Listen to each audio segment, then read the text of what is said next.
At precisely 6 p.m. on May 5, 2025, 20 Israeli F-15I Ra'am jets roared off the runway at Hatzarim Air Base, climbing to 35,000 feet, bound for a Houthi-controlled port in Yemen. Ground crews watching the spectacle had no inkling they were witnessing the longest-range combat operation in Israeli Air Force history, with a round-trip distance of 2,485 miles, surpassing the 1976 Entebbe raids record.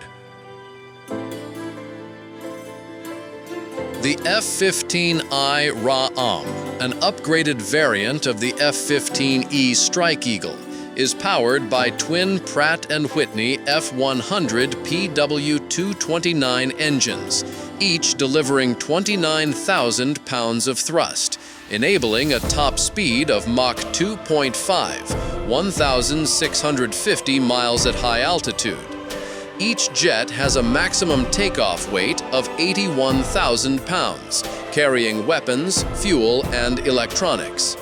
Equipped with the AN/APG-70 Active Electronically Scanned Array ASA radar, it can detect targets at 124 miles and track 20 simultaneously. Each F-15I in the formation carried 4 GBU-31 JDAM bunker-busting bombs, weighing 2,000 pounds each, designed to reduce reinforced concrete to rubble. The GBU-31 uses GPS/INS guidance with a circular error probable (CEP) under 10 feet. Its Mk-84 warhead packing 945 pounds of tritonal explosive, capable of penetrating 6 feet of reinforced concrete. Wingmen carried GBU-32 bombs, a smaller 1,000-pound variant with 445 pounds of tritonal, suited for less fortified targets. 18 other RAMs carried similar loads, totaling 80 JDAMs deployed, with every pilot aware they were pushing their jets to operational limits. Conformal fuel tanks along the F-15I's fuselage added 845 gallons of JP-8 fuel, extending the combat radius from 500 to 1,000 miles. These tanks, fixed to the airframe, boosted total fuel capacity to 3,000 gallons, plus 1,500 gallons in external drop tanks. With external tanks and mid-air refueling, the jets could strike targets 1,243 miles away and return in time for breakfast. As the 20-jet formation cruised at 25,000 feet, the lead pilot's Israeli-made GPS inertial navigation system calculated the route to Yemen with 10-foot accuracy, even if GPS signals were jammed, thanks to the SAAM anti-jamming module. Launching from secure bases deep in Israeli territory rather than exposed forward positions, the Houthis would get no warning until the first bombs hit. At 6:15 p.m., the lead pilot stabilized cruise altitude and turned southwest toward the Red Sea. Ahead lay 1,243 miles of hostile airspace, a complex mid-air refueling operation, and targets the Houthis believed were beyond Israel's reach. But a problem emerged. Even with massive conformal tanks, the heavily laden F-15Is, carrying extensive weapons and flying so far, risked running dry over the Red Sea. Without successful refueling within 90 minutes, Israel's most advanced fighters would become artificial reefs. By 7:30 p.m., the lead pilot glanced at the fuel gauge, confirming the mission plan's calculations. But those assumed perfection. 90 minutes after takeoff, his F-15I consumed fuel as predicted, with no margin for error. Remaining fuel allowed just 20 minutes of flight, burning 1 pound per mile at a 560-mile cruise. If they didn't spot the refueling tanker soon, they'd have to turn back, missiles still slung under wings, mission incomplete, a prospect no one relished. As the lead pilot prepared to order a retreat, 4 KC-707 tankers appeared ahead, holding at 35,000 feet, their boom operators ready for the toughest refueling they'd ever attempt. The KC-707, based on the Boeing 707-320C, has a 550-mile-an-hour top speed and 40,000-foot ceiling, powered by 2 Pratt & Whitney JT3D7 engines, each providing 19,000 pounds of thrust. Each F-15I needed exactly 4,000 pounds of fuel to reach Yemen, drop bombs, and return to Israeli airspace. Time was critical. The KC-707's rigid refueling boom, extending from the tail, could pump 1,000 gallons per minute, fast enough to refuel multiple fighters without lingering in hostile airspace. Each tanker carried 30,000 gallons of transferable fuel and could loiter for 6 hours. But this mission demanded speed. In 12 minutes, 80,000 pounds of fuel were transferred to the 20 F-15s, with each KC-707 servicing 5 RAAMs. As the approach began, the lead pilot reported maneuvering his 70,000-pound fighter into formation behind the lead tanker. Both aircraft moved at 345 miles per hour, maintaining surgical precision.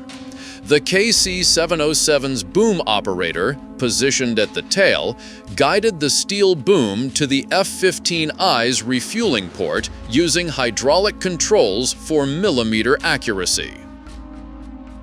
Any deviation in speed, altitude, or heading could snap the boom or send both planes spinning.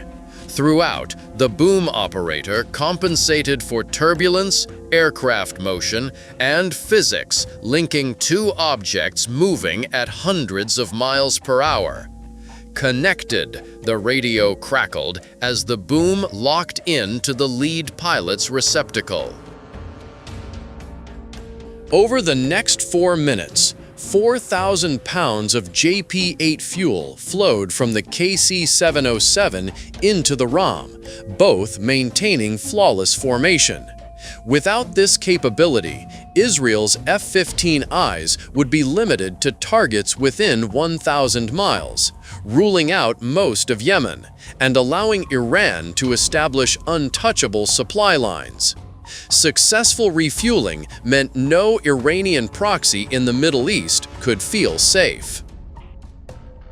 As the final F-15I disconnected from the last tanker, the strike force was ready. By 9:45 p.m., Yemen's coastline appeared on their infrared displays.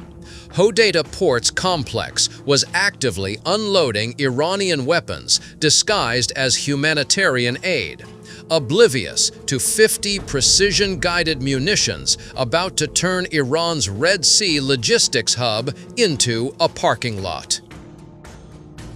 At 10 p.m., the final target filled their screens. Hodeidah's sprawling port, stretching along Yemen's coast in crisp thermal imagery, included container cranes, storage depots, fuel tanks, and dock facilities spanning nearly 0.8 square miles, serving as Iran's primary weapons pipeline to the Houthis.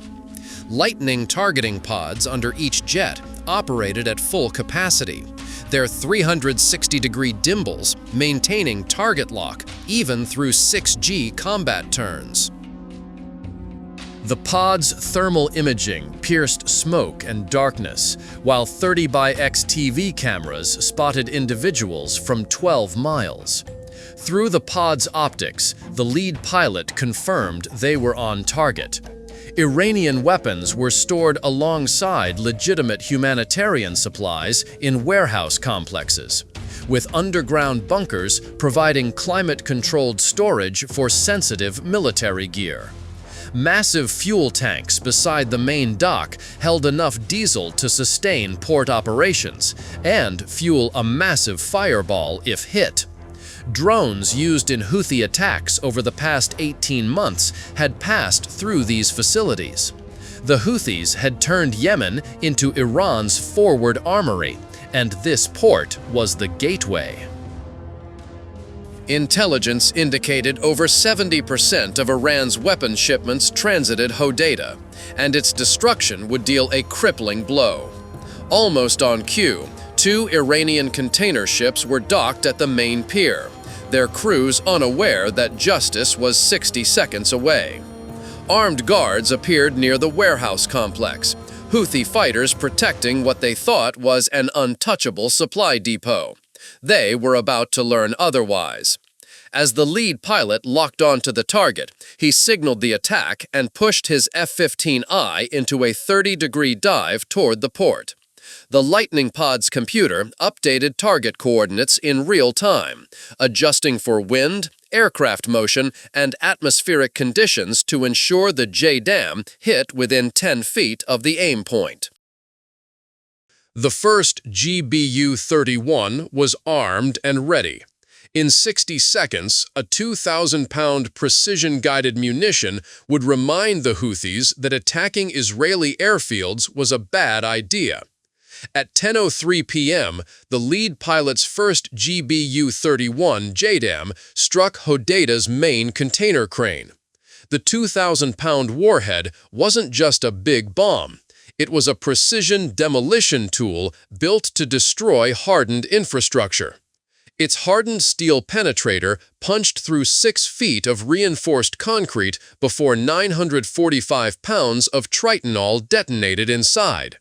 The massive crane, capable of lifting 40-ton containers, collapsed as the blast tore through its main support structure. That was just the opening act. Every 15 seconds, another JDAM found its mark with pinpoint accuracy. Each strike timed to maximize destruction without weapons interference. The second wave targeted the fuel tanks, 6 above-ground tanks holding tens of thousands of gallons of diesel. The GBU-31's penetrating warhead focused explosive energy into the tank walls, rupturing containment and igniting a 600-foot fireball into the night sky. The third and fourth waves hit the main warehouse complex storing Iranian weapons. Each 2,000-pound warhead carried the explosive equivalent of 945 pounds of TNT, enough to collapse reinforced concrete walls and detonate any munitions inside. Secondary explosions rippled across the facility as Iranian-supplied missiles and artillery shells detonated. Over 220 tons of munitions, including C-802 anti-ship missiles and Grad rockets, erupted in secondary blasts, creating a 10-minute chain reaction. On the ground, Houthi personnel finally realized what was happening. Through the targeting pod, the lead pilot saw figures running between buildings, some firing rifles skyward, others shouting into radios. But at 35,000 feet, the F-15 Rams were beyond the reach of small arms and the light anti-aircraft guns scattered around the port. The Houthis' surface-to-air missiles were positioned to protect Sana'a, not this remote facility they thought was untouchable. Systematic destruction continued as the 5th through 8th waves targeted the dock structure itself. Each JDAM was programmed with GPS coordinates, placing them at junctions where dock supports met the main platform. Destroying these structural points collapsed entire dock sections, making ship unloading impossible, even if cranes survived. In total, 0.9 miles of dock length was destroyed, with 4 of 6 container berths completely collapsed. By 10:07 p.m., just 4 minutes after the first strike, Hodeidah port was nearly erased. Concrete structures built to withstand Red Sea storms and ship collisions were reduced to rubble by weapons designed to defeat hardened targets. Even if the Houthis somehow repaired the damage, they lacked the cranes, fuel depots, or dock infrastructure to handle large-scale weapon shipments. Estimated physical damage reached $1.2 billion, with 80% of the port's infrastructure obliterated. Iran's support network didn't stop at weapons shipments. It also provided the Houthis with industrial capacity to hide arms locally. That infrastructure was next. By 10:22 p.m., with Hodeidah burning behind them, 4 F-15Is from the formation prepared to strike a seemingly benign but critical target, the Bajil concrete plant. To many, hitting a concrete factory with precision-guided munitions seemed like overkill. But Israeli intelligence had pegged this facility as one of Yemen's most vital military targets. The Houthis weren't using it for ordinary cement. Iranian engineers had quietly retooled the plant to produce ultra-durable concrete with special additives, creating bunker walls capable of withstanding conventional bombing.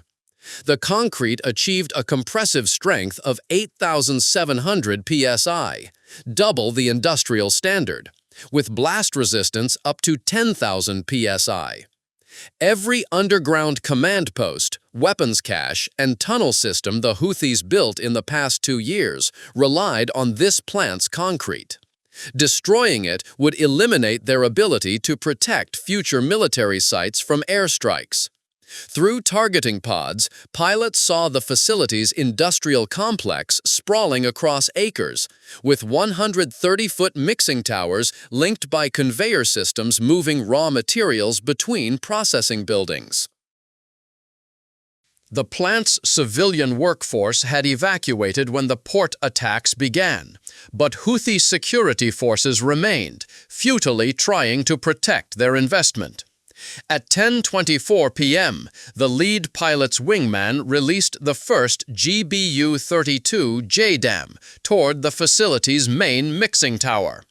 The GBU-32's 445-pound warhead unleashed a massive blast, soon shredding machinery, electrical systems, and industrial equipment across the target area. The ensuing explosion punched through the tower's reinforced concrete, detonating inside the machinery bay, creating a massive cloud of concrete dust and steel fragments. The 130-foot tower collapsed onto adjacent buildings, instantly crippling the facility's core production capacity. The second and third waves targeted cement silos, massive containers holding hundreds of tons of raw materials. The blasts shattered the silo walls, releasing clouds of dust that mingled with fires from burning equipment, turning the site into a choking wasteland. The final wave destroyed the transformers powering the facility's operations. 3 transformers, delivering 15 megawatts of total power, were obliterated, cutting off electricity entirely. Without power, any surviving equipment was useless, and repairs would require rebuilding the industrial infrastructure from scratch. The precision needed to hit specific components while avoiding nearby civilian structures showcased the GBU-32's accuracy, within 16 feet even at maximum range. By 10:26 p.m., the Bajil concrete plant was completely destroyed, its specialized production capacity eliminated permanently. Estimated damage reached $300 million, with 90% of the industrial infrastructure wiped out. The Houthis lost the ability to build new fortified sites, forcing reliance on existing bunkers now more vulnerable to future Israeli strikes. More critically, Iran's massive investment in the project was erased in under 20 minutes. The attack disrupted 70% of Iran's weapons supply chain to the Houthis, leaving them unable to sustain missile and drone attacks on Israel for at least 12 months.